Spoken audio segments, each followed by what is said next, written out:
Joel Embiid and Giannis. Meanwhile, Chris Paul had 15 points and a game-high 10 assists for the Suns, who were outshot 53% to 41%. Stephen A. Smith. Yes. Are you concerned Phoenix won't get back to the Western Conference Finals? Yes, because I don't think they will.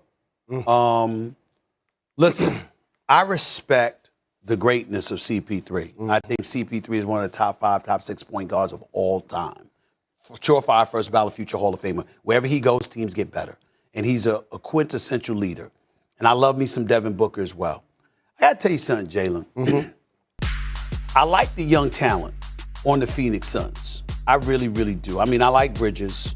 I get all that. Cameron Johnson is still there. Landry Shamet, I like that pickup. I think that's something that's a plus for them as well. Cameron Payne as well. I will tell you this.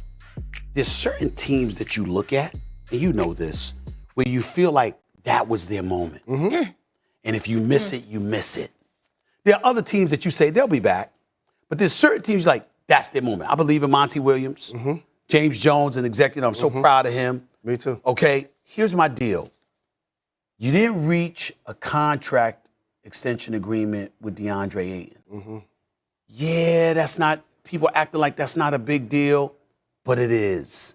Because I got to rely on your head being in the right place all season long. I feel better when I get my money. Right. You feel better when you get your money. You feel appreciated. You feel validated and appreciated. That's a problem number one. Problem number two, Lakers are healthier. Golden State's expected to be healthier. Jamal Murray eventually will be back. He's going to be healthier with Jokic, and Porter has ascended. Utah can't be dismissed. And Kawhi is coming back. I look at all of those things because if Kawhi hadn't gone down, listen, in 2 instances, we looked at Phoenix. Last year, we said if the Lakers were healthy, they probably would have won in the first round against Phoenix. And if Kawhi was healthy, they probably would have won in the conference finals against Phoenix. So you got 2 teams that's expected to be there with the others that I mentioned. I think it's too much. And as a result, will Phoenix make the playoffs? Yes. Will they be a bona fide team, that's formidable? Yes. But do I see conference finals? No, I don't.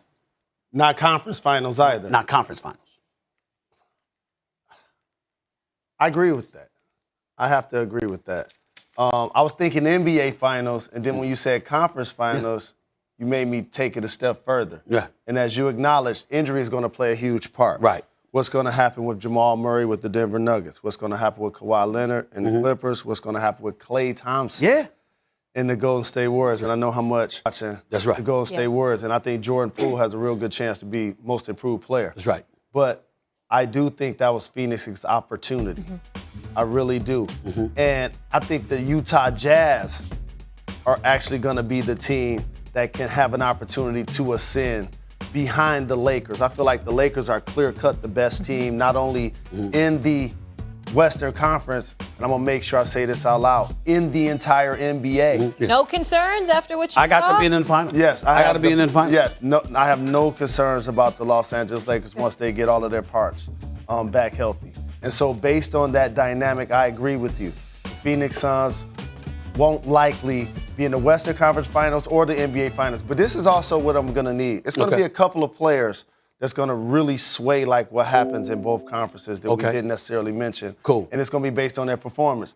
James Harden, as I mentioned, he got to get going. I agree. Devin Booker, he going to have to get going. I believe in him. I believe in him. I'm just saying. I believe in Booker. But he's going to have to be all NBA book in the regular season and in the postseason. And the other one is Anthony Davis. We keep saying the Lakers are the best team, but he had career lows in a few categories last year. Let me throw this by you. Let me ask you a question. Played. Let me ask you a question. I'm not going to debate it. I'm going to ask you a question because I'm curious. I know you got limited time here. I'm curious to what your thoughts about that. You can be all NBA, all world, and still not be enough because others are too. You see what I'm saying? Like, I expect Anthony Davis to have a big-time year and remind us, this brother one of the top 5, top 7 players in the world. I expect Devin Booker to ascend even more because I think last season's going to help him. I do too. I'm saying that still ain't going to be enough because of how loaded cats are. I believe the Lakers are my favorites. It would have surprised. I've said it to you for months. Yeah. Golden State with Klay Thompson back in the lineup going to the conference finals. And Golden State is the one team. I've been talking Lakers, Brooklyn. You throw in Milwaukee. Golden State is the one team with a healthy Klay Thompson, a healthy Wiseman, with a healthy Steph and Draymond, and now Poole. I'd pick, they could win it all. They could win it all if they're healthy. All of it. They'll smoke anybody when healthy. I really believe. Kobe, and I said this yesterday on the show, Kobe smiling down on that, bro. I'm going to tell you why.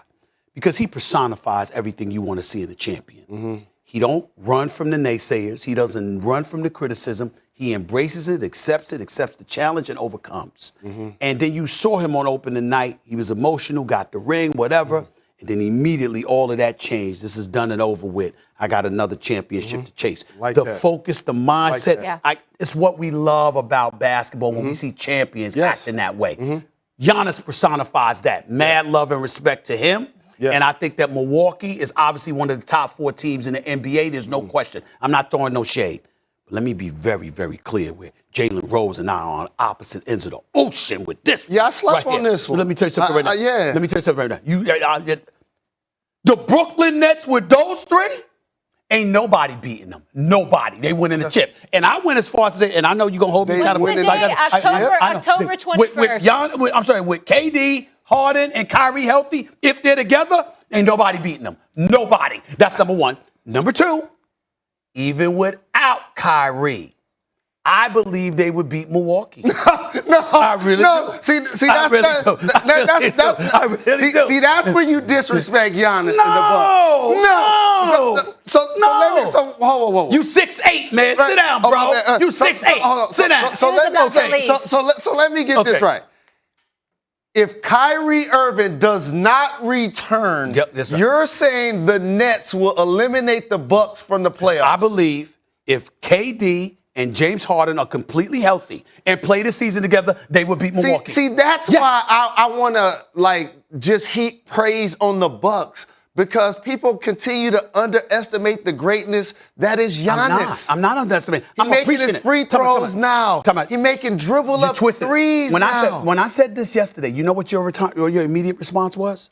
I would never, ever, ever disrespect the greatness of KD and James Harden. Correct. I want to go there as well. I can't sit up here and say I would never disrespect the greatness of Giannis. No question. I'm saying to you, KD is that great. Okay. He is. And Harden is too. Show one, gentlemen. Show one on First Take. Show one on Countdown. A lot of hot takes are happening. We're going to save my choice for MVP. You and I are going. We going to have this discussion all year. Can we get to the West? We get the final word. Let's get to the West. You need to tell James Harden where he need to go at night. He was a little pedestrian. He was walking through his cuts and stuff the other night. He did a good crossover and finished at the hoop, but you got to. You know, in Houston, it's 81 to go. In Houston, he knew where to hang out at. I know he's got to work on that, but it's 81 games. Okay, it's 81 games. Got it. Okay. And it is 81, and Kobe's smiling down on me as well. Let's get to the nightcap, where the Nuggets came back from 16 points down to defeat the Suns 110-98. Denver has the best winning percentage when trailing by 15 points over the last 3 seasons. The reigning MVP, Nikola Jokic, was locked in from the jump, picking up his 41st 25-point and 10-rebound game over the last 3 seasons, the 3rd most in the NBA, trailing only Joel Embiid and Giannis. Meanwhile, Chris Paul had 15 points.